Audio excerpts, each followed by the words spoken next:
तो देखो बच्चों, हम लोग डिस्कस करने जा रहे हैं cross product of two vectors और वेक्टर प्रोडक्ट। तो इसमें है क्या, ये दो वेक्टर्स का ऐसा मल्टीप्लिकेशन है, ऐसा गुणनफल है, जिससे जो क्वांटिटी हमको मिलेगी वो कैसी होगी, वेक्टर क्वांटिटी होगी। दो वेक्टर्स को हम इस तरह से मल्टीप्लाई करेंगे जिससे जो फाइनल क्वांटिटी हमको मिलेगी दैट विल बी वेक्टर। तो कैसे इसको डिफाइन करते हैं आइए देखते हैं। A क्रॉस B,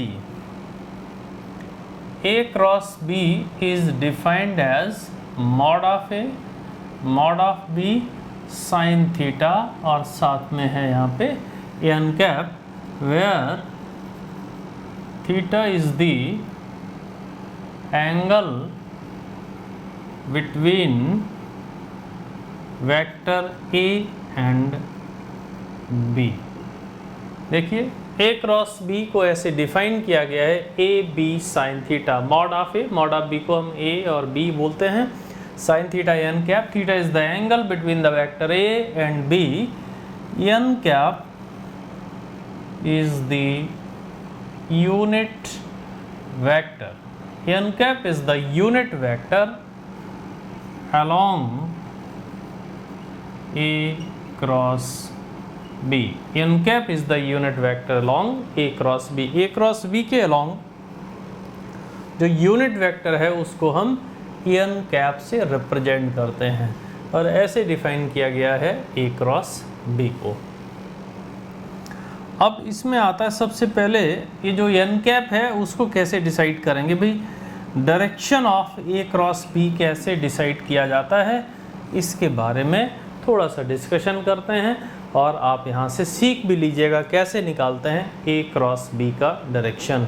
तो यहाँ पे यूज़ करते हैं डायरेक्शन के लिए राइट हैंड थंब रूल। किसका यूज़ करेंगे, राइट हैंड थंब रूल का यूज़ करेंगे, और वो कैसे करते हैं इसको डिस्क्राइब कर लेते हैं। देखिए, suppose this is the vector A and this is the vector B। देखिए वेक्टर A और वेक्टर B को हमने इस तरह से कंसिडर किया। अब A क्रॉस B का डायरेक्शन अगर हमें फाइंड करना है तो कैसे करेंगे, देखिए राइट हैंड की फिंगर्स को वेक्टर A के अलोंग ऐसे फैलाइए, और क्रॉस B के साथ कराना है तो हथेली का मूवमेंट B की तरफ ऐसे होगा, और थंब हमारा कहाँ जा रहा होगा, बाहर की तरफ जा रहा होगा। भाई this is the vector A। अब राइट हैंड हमारा ये है, पहले तो देखो भाई this is my right hand, right hand की फिंगर्स को वेक्टर A के अलोंग हमने ऐसे फैलाया, क्रॉस B के साथ करना है, B तक लेके गए, हथेली का मूवमेंट B की तरफ हुआ, और थंब हमारा कहाँ चला गया, बाहर की तरफ। तो यहाँ से हम ये जान सकते हैं, इसके डायरेक्शन को देख सकते हैं भाई A क्रॉस B किधर डायरेक्टेड है। देखिए A cross B is perpendicular to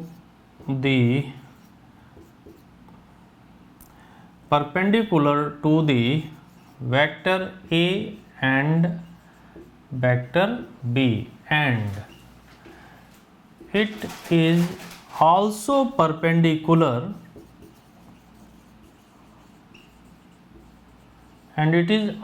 perpendicular to the plane containing the vector A and B।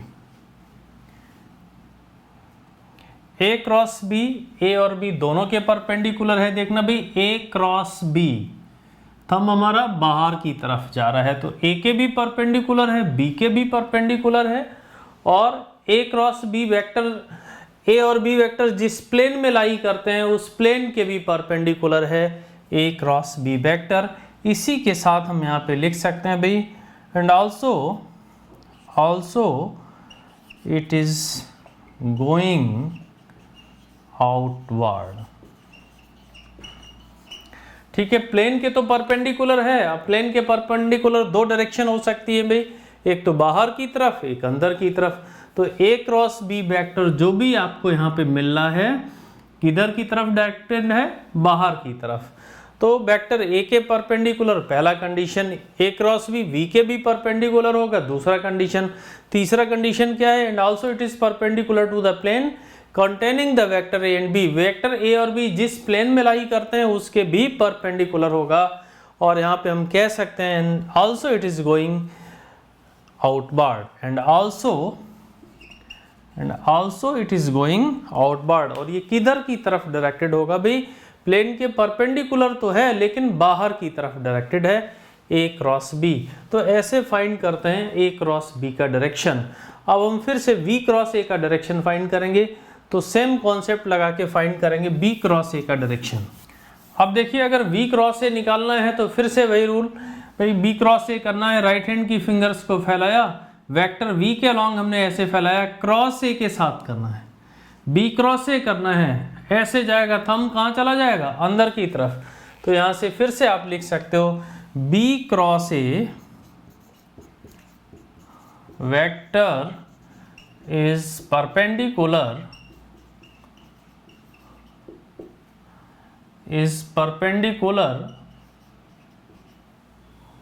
To both vector A and B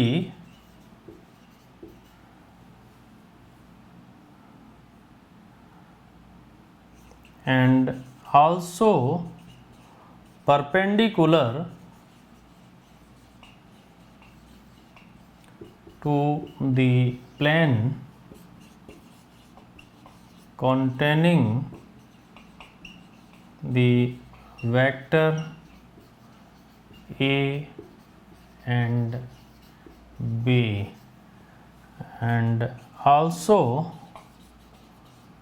going inward, और अंदर की तरफ जा रहा होगा, एंड ऑल्सो गोइंग इनवर्ड। देखिए भाई बी क्रॉस ए करना था तो राइट हैंड की फिंगर्स को वी के अलॉन्ग फैलाया, हथेली का मूवमेंट ए की तरफ होगा, थंब कहाँ जा रहा है, अंदर की तरफ जा रहा है।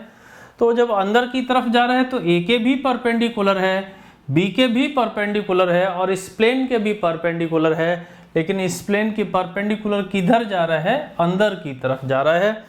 तो अभी आपने देखा ए क्रॉस बी किधर है, बाहर की तरफ, बी क्रॉस के ए किधर है, अंदर की तरफ। तो एक कंडीशन यहाँ पे आपको मिलेगी, ए क्रॉस बी और बी क्रॉस ए आपस में इक्वल नहीं होंगे। This is the condition, A cross B is equal to minus of B cross A.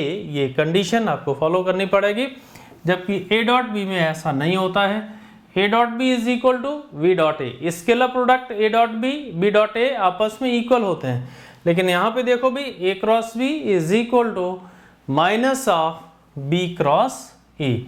ऐसे कंसिडर करेंगे A cross B is equal to minus of B cross ए।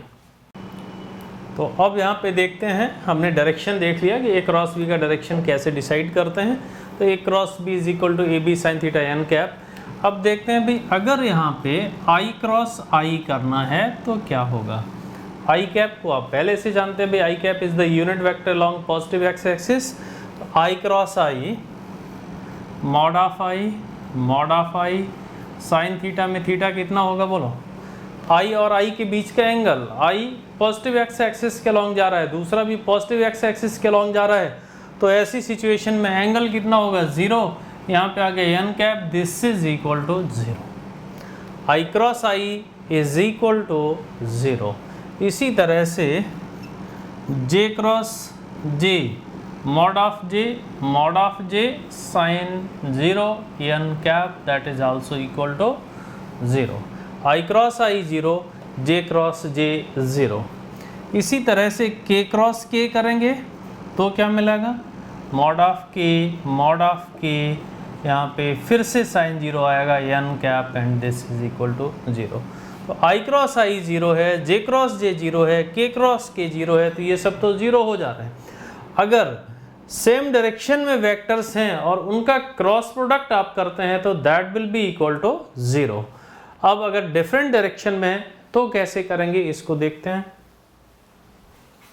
देखिए आई cross जे अगर करना है तो कैसे करेंगे, mod of I I cross J करना है, mod of I mod of J sine theta में क्या आएगा, थीटा कितना होगा, what is the angle between I and J, simple, ये आई ये जे, ये एक्स एक्सिस है ये वाई एक्सिस है, दोनों के बीच का एंगल 90 डिग्री, तो यहाँ आएगा साइन 90 और साथ में आएगा एन कैप डिसाइड करना पड़ेगा। साइन 90 तो आ गया, एन कैप इसका डायरेक्शन किधर की तरफ होगा, अगर आई क्रॉस जे करना है तो डायरेक्शन फाइंड करना पड़ेगा, बोलो। फिर से आइए राइट हैंड थंब रूल का यूज करेंगे, आई क्रॉस जे करना है तो राइट हैंड की फिंगर्स को आई के अलोंग ऐसे फैलाइए, क्रॉस जे के साथ करना है तो हथेली का मूवमेंट जे की तरफ होगा और थंब हमारा आई क्रॉस जे का डायरेक्शन बता रहा होगा, बोलिए आई cross J K cap, this is K cap, तो that is equal to 1 1 1 K cap. तो I cross J is equal to K, I cross J is equal to K.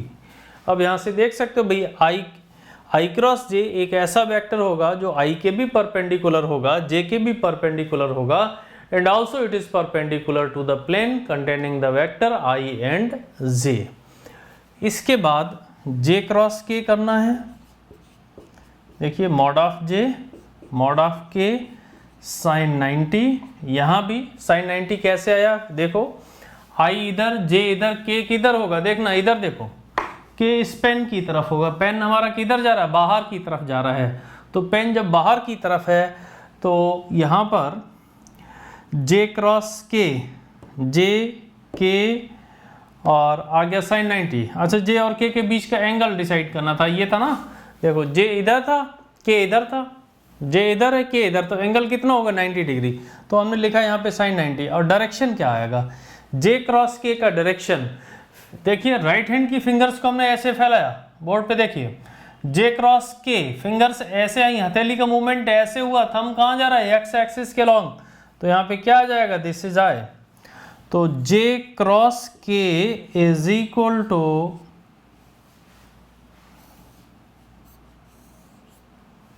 I cross J is equal to K, J cross K is equal to I, बाहर की तरफ जे cross के हम जब कर रहे हैं तो एक्स एक्सिस के अलॉन्ग जा रहा है हमारा थंब, तो ऐसे डिसाइड करते हैं डायरेक्शन। इसके बाद फिर अगर के क्रॉस आई करना है तब क्या करेंगे, बोलिए मॉड ऑफ के मॉड ऑफ आई, बोलिए साइन 90, डायरेक्शन में बताओ, के क्रॉस आई, के कहाँ है इधर की तरफ है, के क्रॉस आई कहाँ जा रहा था, वाई एक्सिस के लॉन्ग जे, तो यहाँ पे आ जाएगा J, K cross I is equal to J, तो that is equal to 1 1 1 J cap K cross I, तो के क्रॉस आई इज, तो तीनों का ही डायरेक्शन हमने यहाँ पे कंसीडर किया, आई क्रॉस जे क्रॉस के और के cross I.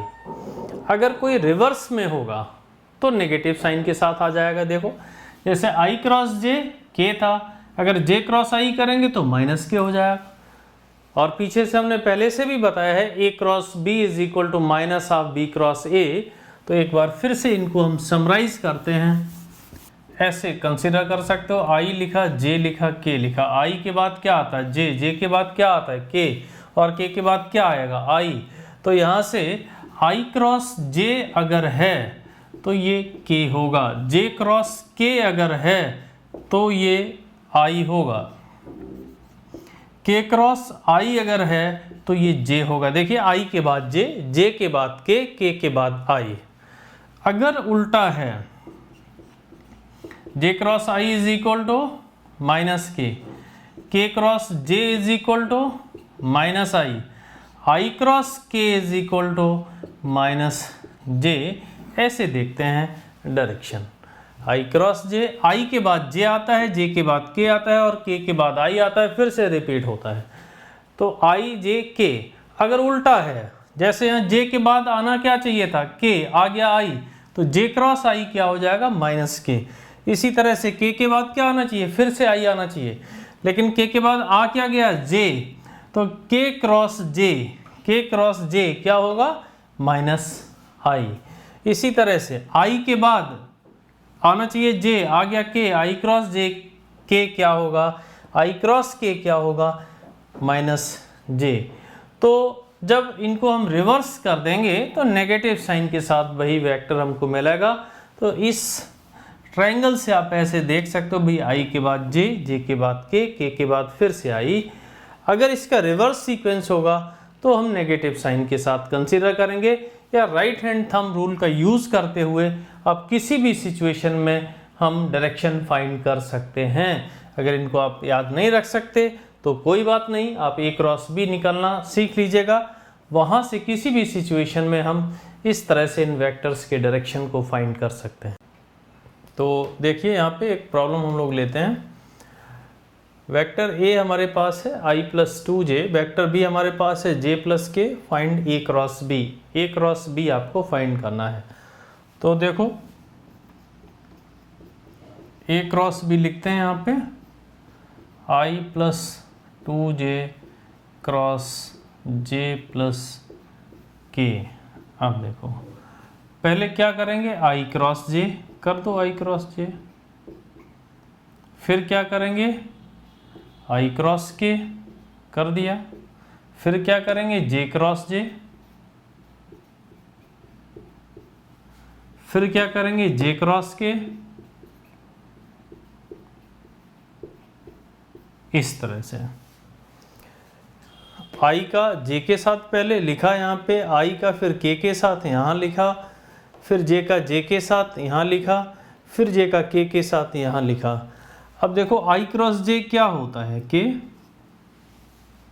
i cross k क्या होगा, i के बाद क्या आना चाहिए था, j आना चाहिए था, आ गया k, तो i क्रॉस k क्या होगा, माइनस j। इसके बाद j क्रॉस j क्या होगा, 0, यहाँ पे आएगा 0।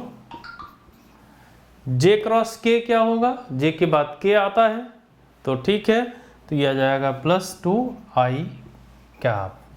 तो this is equal to 2i cap minus j cap plus k cap. इस तरह से a क्रॉस b को हम फाइंड कर सकते हैं। ठीक है, तो अब ये देखो भाई, ये अगर यहाँ पे तीनों ही कंपोनेंट होते भाई x y z, यहाँ भी तीनों ही कंपोनेंट होते x y z, तो ऐसी सिचुएशन में ये जो टर्म आते वो कितने आते भाई, 9 टर्म बन जाते। तो ये थोड़ा सा मुश्किल होता है, बहुत टीडियस होता है, कठिन हो जाता है ये इतने सारे टर्म्स को एक साथ लिखना। और फिर अगर एक में भी गलती अगर हो गई, मिस्टेक अगर हो गई, तो पूरा का पूरा क्वेश्चन आपका गड़बड़ हो जाएगा, गलत हो जाएगा। तो इस प्रोसेस को हम इस तरह से ना करके एक दूसरी मेथड से करते हैं भाई, और वो मेथड आप लोग समझ लीजिएगा, वो ज़्यादा यूज़फुल है इसके रेस्पेक्ट में। तो दूसरा मेथड क्या है उसको देखते हैं। देखिए दूसरे मेथड में ए क्रॉस बी करना है तो पहले एक टेबल बनाते हैं, i j k। अगर k नहीं है तो वहाँ पे 0 लिख सकते हो, जहाँ पे i नहीं है वहाँ पे 0 लिख सकते हो। तो इस वेक्टर को थोड़ा सा मॉडिफाई किया भाई, i+2j तो है ही, साथ में क्या लिख दिया 0k। यहाँ पे देखो j+k तो है ही, साथ में लिख दिया 0i। तो सबसे पहले एक टेबल कुछ इस तरह से बनाते हैं, यहाँ लिखेंगे i j k। अब वेक्टर a के लिए 1 2 0, वेक्टर v के लिए 0 1 1। अब a क्रॉस b करना है तो क्या करेंगे, i, ये वाला रो, ये वाला कॉलम, 2 × 1 माइनस 1 × 0, माइनस j, ये वाला रो, ये वाला कॉलम, 1 × 1 0 × 0, 1 × 1 माइनस 0 × 0। तो यहाँ पे समझो भाई ये पॉजिटिव फिर नेगेटिव फिर पॉजिटिव। अब यहाँ पे आएगा प्लस का k का, आप देखिए ये वाला रो, ये वाला कॉलम, 1 × 1 0 × 2, 1 × 1 माइनस 0 × 2, इस तरह से। अब इसको सिंप्लीफाई कर लो। सिंप्लीफाई करने से हमें क्या मिलेगा, a cross b is equal to, a cross b is equal to 2 minus 0 2i।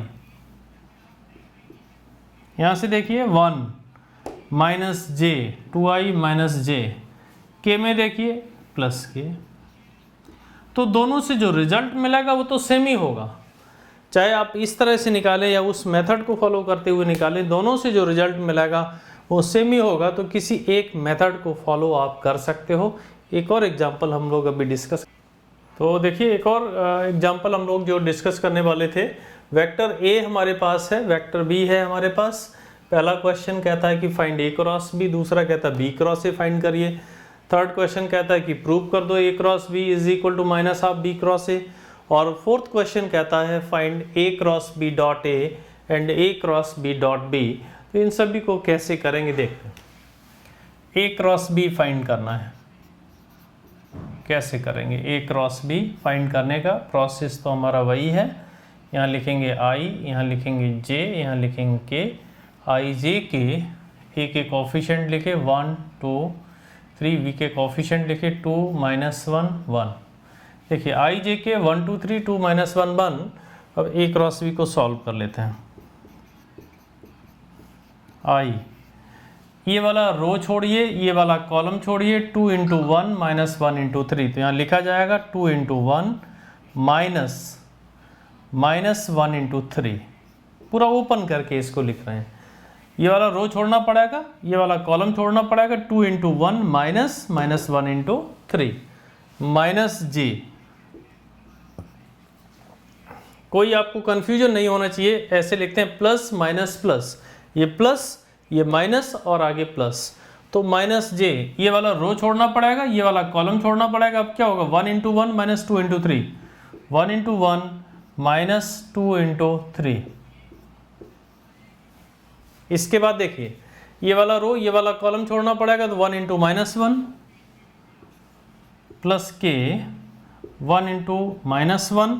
देखिए ये वाला रो छोड़ना, ये वाला कॉलम छोड़ना, 1 × -1 -2 × 2 -2 × 2 ऐसे।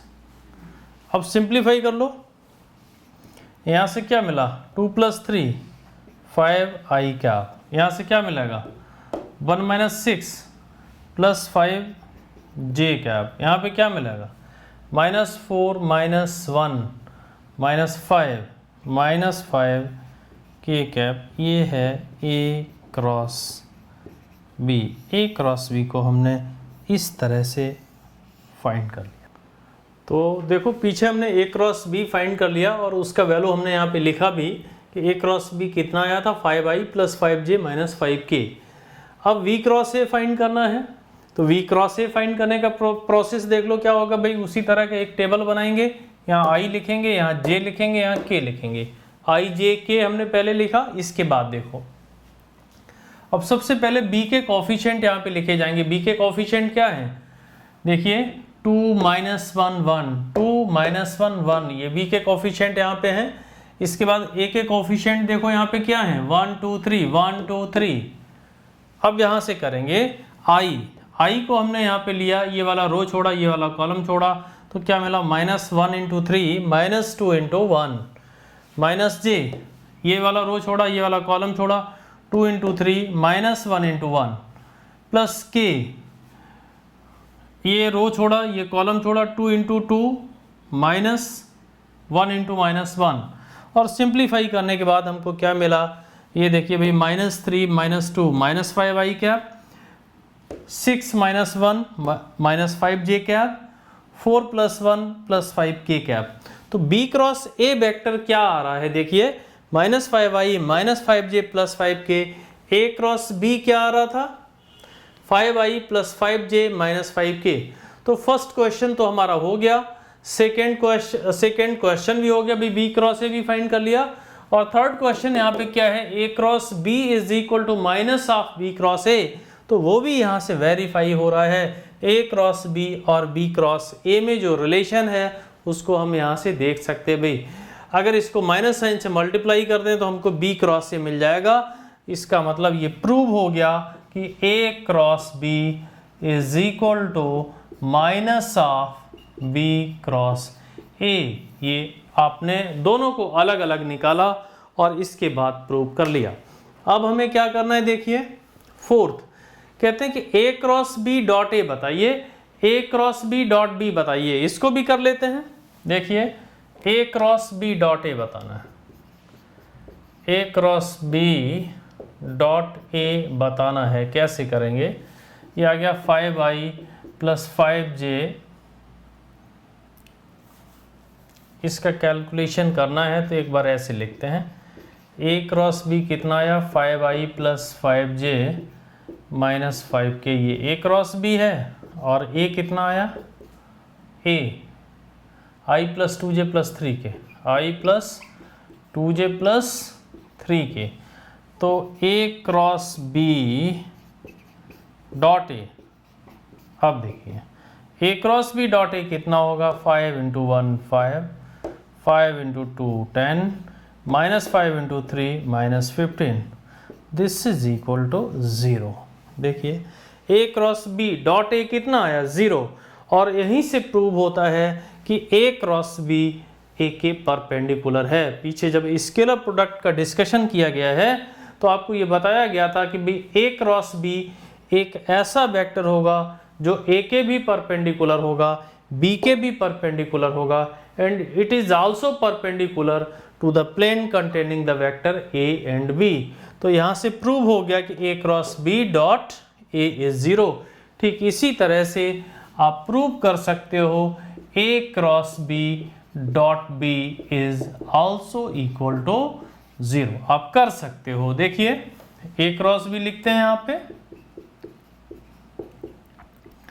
5i plus 5j minus 5k, और b लिखते हैं यहाँ पे b 2i minus j plus k, a cross b dot b कितना होगा 10 minus 5 and this will be equal to 0। तो ये प्रूव हो गया a cross b dot a is equal to 0, a cross b dot b is equal to 0। ये इस तरह से हम प्रूव कर सकते हैं। देखिए vector a is equal to i plus 2j plus 3k, vector b is equal to 3i minus 2j plus k। अब क्वेश्चन कहता है find a vector which is perpendicular to both a and b and having magnitude 4। एक ऐसा vector आपको बताना है जो a और b दोनों के परपेंडिकुलर है और इसका मैग्नीट्यूड कितना होना चाहिए 4। तो अब कैसे करेंगे, थोड़ा सा सोच सकते हो भाई, ऐसा वेक्टर जो a के भी परपेंडिकुलर हो और b के भी परपेंडिकुलर हो, क्या हो सकता है a क्रॉस b। तो a क्रॉस b फाइंड कर लीजिएगा और उसका मैग्नीट्यूड कितना होना चाहिए 4। तो a क्रॉस b का यूनिट वेक्टर निकालिए और फिर उसको 4 से मल्टीप्लाई कर दीजिए। तो कैसे करते हैं, देखिए a क्रॉस b हमें पहले फाइंड करना है। तो this is equal to i j k, यहाँ पे आया 1 2 3, यहाँ पे आया 3 माइनस 2 1, आया i, ये रो ये कॉलम छोड़ दिया, 2 into 1 minus 2 into 3 minus j, ये वाला रो ये वाला column 1 into 1 minus 3 into 3 plus k 1 into minus 2 minus 3 into 2, ये a क्रॉस b हमें निकालना है। इस तरह से हमने लिखा, आपको सिखा दिया था पहले। अब इसका वैल्यू कितना आएगा वो देख लेते हैं भाई। This is 2 plus 6 8i cap, यहाँ से देखते हैं 1 माइनस 9 प्लस 8j कैप, वहाँ से देखते हैं minus 8k cap, a cross b।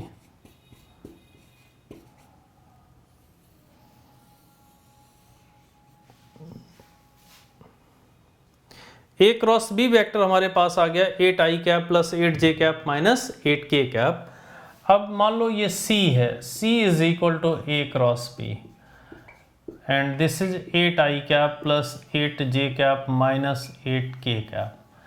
अब देखो भाई C वेक्टर ऐसा वेक्टर है जो A और B दोनों के परपेंडिकुलर होगा, लेकिन इसका मैग्नीट्यूड कितना होगा ये डिसाइड करना पड़ेगा। This is 8 square plus 8 square that is equal to 8√3। इस सी वेक्टर का मैग्नीट्यूड आ गया 8√3। अब आपको ऐसा वेक्टर फाइंड करना है जिसका मैग्नीट्यूड तो 4 ही हो लेकिन वो ए और बी दोनों के परपेंडिकुलर हो। तो ये जो सी वेक्टर है ये दोनों के परपेंडिकुलर है ए और बी के, लेकिन इसका मैग्नीट्यूड कितना है 8√3। तो हमें क्या करना पड़ेगा, जो रिक्वायर्ड वेक्टर हमारा होगा, जो रिक्वायर्ड वेक्टर है उसको निकालने के लिए क्या करना पड़ेगा भाई, this is equal to 4c cap. तो 4 इंटू सी कैप लिखिए भाई 8i plus 8j minus 8k अपान इसके मैग्नीट्यूड से इसको डिवाइड कर दो भाई, 8√3 से इसको डिवाइड कर दीजिएगा और ये जो वेक्टर आया भाई यही हमारा रिक्वायर्ड आंसर होगा। ये एक ऐसा वेक्टर होगा जो ए के भी परपेंडिकुलर होगा, बी के भी परपेंडिकुलर होगा और इसका मैग्नीट्यूड कितना होगा 4। थोड़ा सा सिंप्लीफाई करके आप और आगे लिख सकते हैं।